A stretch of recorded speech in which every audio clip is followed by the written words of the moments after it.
नेताजी सुभाष चंद्र बोस भारतीय राष्ट्रीय संग्राम में सबसे ज्यादा प्रेरणा के स्रोत रहे हैं। ये वो व्यक्ति हैं जिन्होंने कहा था, तुम मुझे खून दो, मैं तुम्हें आजादी दूंगा।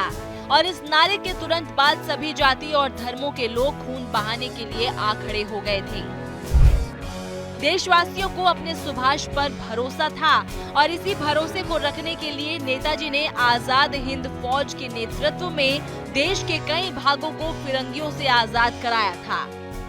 कदम कदम बढ़ाए जा, खुशी के गीत गाए जा, ये वही गाना है जिसे गुनगुनाते हुए जापानी सैनिकों के साथ आजाद हिंद फौज रंगून, जो कि आज यांगून देश है, उससे होती हुई थल मार्ग से भारत की तरफ बढ़ी थी।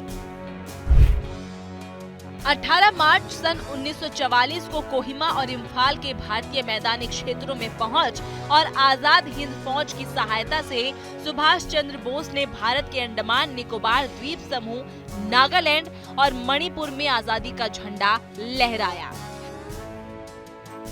लेकिन जर्मनी और जापान की द्वितीय विश्व युद्ध में हार के बाद आजाद हिंद फौज को पीछे हटना पड़ा, लेकिन उनकी बहादुरी और हिम्मत यादगार बन गई।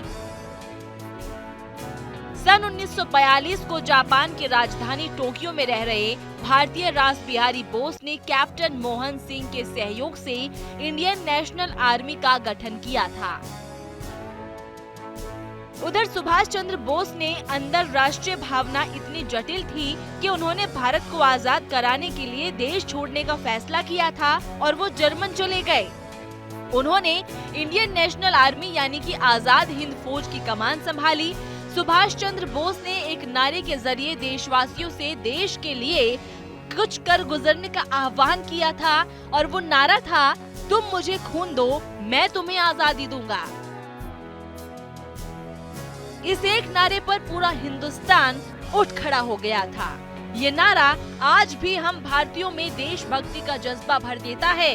भारतीयों में ऐसा विश्वास करते हैं कि भारत को आजादी आजाद हिंद फौज के सिपाहियों की बलिदानों के बाद मिली है। ऐसा माना जाता है कि 18 अगस्त 1945 को उनकी मृत्यु एक विमान दुर्घटना में हो गई, लेकिन आज तक नेताजी की मौत का कोई सबूत नहीं मिला।